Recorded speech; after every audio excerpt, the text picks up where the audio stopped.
আওয়ামী লীগের ক্যাডার ফয়সাল তাকে জাতীয় নাগরিক পার্টিতে তারা অন্তর্ভুক্ত করেছে। নতুন মোড়কে মদের বোতল কিন্তু একটাই, পুরাতন মদ আর নতুন মদ, শুধু বোতল চেঞ্জ।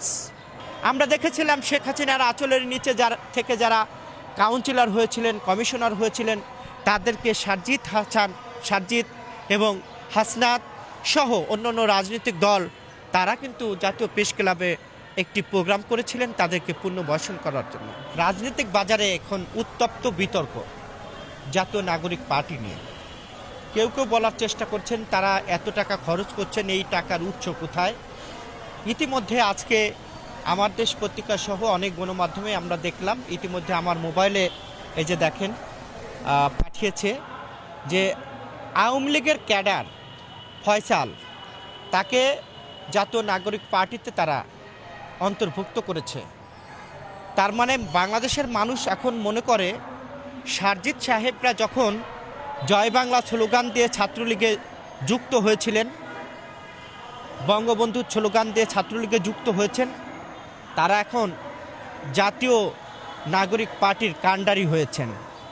তারা তো তাদের আদর্শ এবং মতাদর্শের মানুষদের কি খুঁজবেন, যারা গত 17 বছরে খুন করেছে, গুম করেছে, ধর্ষণ করেছে, সেই মানুষগুলোই নির্বাচিত করে আমরা নতুন করে আজকে গণমাধ্যমে দেখলাম আওয়ামী লীগ ক্যাডার ফয়সালকে তারা অন্তর্ভুক্ত করেছেন।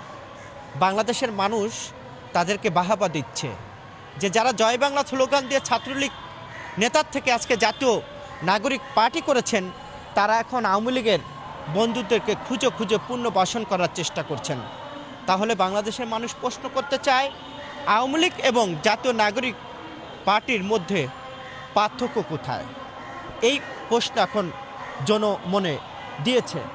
বাংলাদেশের মানুষ আশা করেছিল গত 17 বছরে আওয়ামীর অপরাধ যারা করেছেন, অপকর্ম করেছেন, সেই অপকর্মের বিরোধিতা যারা করেছিলাম আমরা, যারা রাজপথে স্লোগান দিয়েছি, তাদেরকে বারবার কারাগারে গিয়ে যেতে হয়েছে, নির্যাতনের শিকার হতে হয়েছে।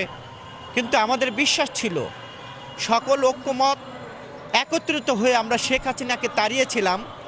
আমাদের বিশ্বাস ছিল এই অপরাধীদেরকে বিচারের আওতায় এনে যদি বিচারের আগেই তাদেরকে পুনর্বাসন যারা করার চেষ্টা করবে তারা আওয়ামী লীগের দোসর, ভারতের প্রেতাত্মা।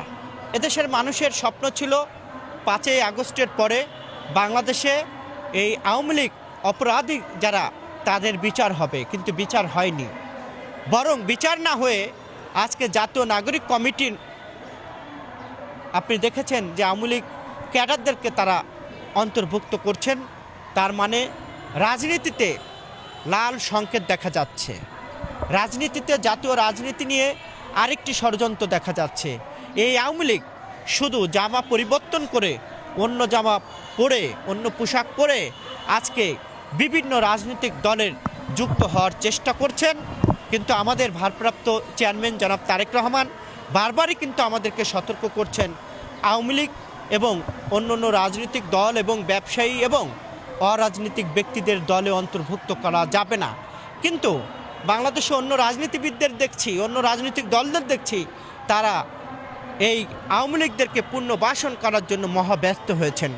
আমরা দেখেছিলাম শেখ হাসিনার আঁচলের নিচে যারা কাউন্সিলর হয়েছিলেন, কমিশনার হয়েছিলেন, তাদেরকে সারজিৎ এবং হাসনাত সহ অন্যান্য রাজনৈতিক দল তারা কিন্তু জাতীয় প্রেস ক্লাবে একটি প্রোগ্রাম করেছিলেন তাদেরকে পুনর্বাসন করার জন্য।